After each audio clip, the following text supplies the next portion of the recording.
नमस्कार दोस्तों, स्वागत है आपका मेरे हॉरर स्टोरी चैनल पर, जहां हर कहानी आपको डर और रहस्य से भर देगी। इस चैनल पर आप पाएंगे खौफनाक घटनाएं, भूतिया हवेलियां और वह सब कुछ जो आपकी रातों की नींद उड़ा दे।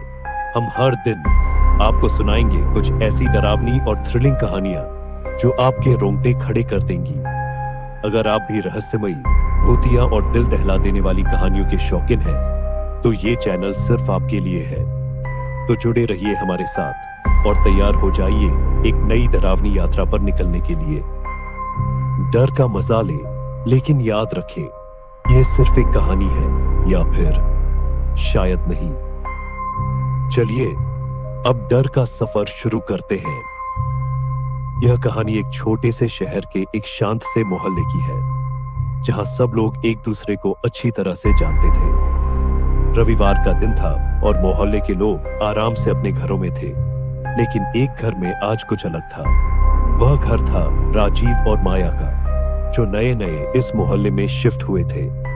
सबके लिए वे एक आदर्श जोड़ा थे, लेकिन आज उनकी कहानी कुछ अलग थी। रविवार की सुबह राजीव घर से बाहर निकले, लेकिन माया ने उन्हें बहुत देर तक देखा नहीं। यह अजीब था, क्योंकि माया अक्सर घर में ही रहती थी और राजीव के काम पर जाने से पहले हमेशा उनसे कुछ बातें करती थी।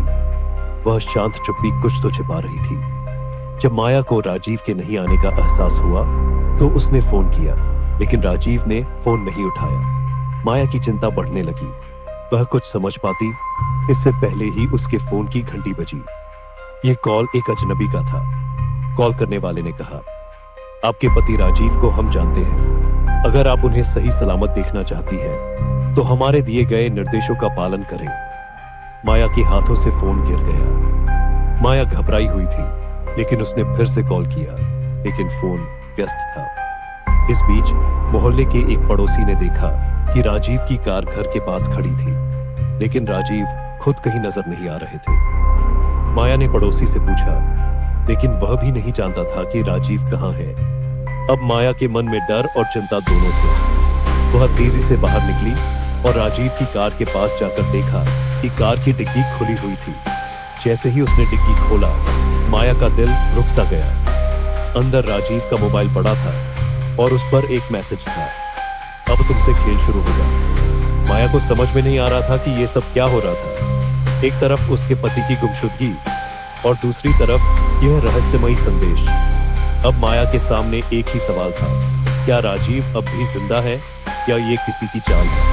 फिर अचानक राजीव का फोन आया। इस बार वह खुद बोल रहे थे, लेकिन उनकी आवाज बहुत बदल चुकी थी।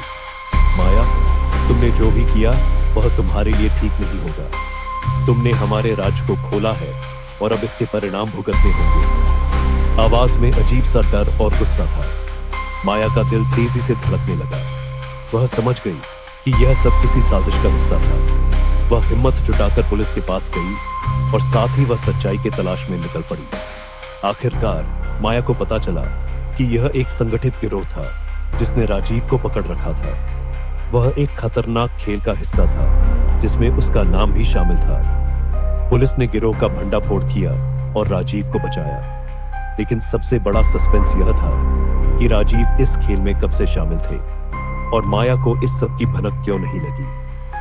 क्या यह केवल एक संयोग था या फिर राजीव ने जानबूझकर माया को इसमें घसीटा था?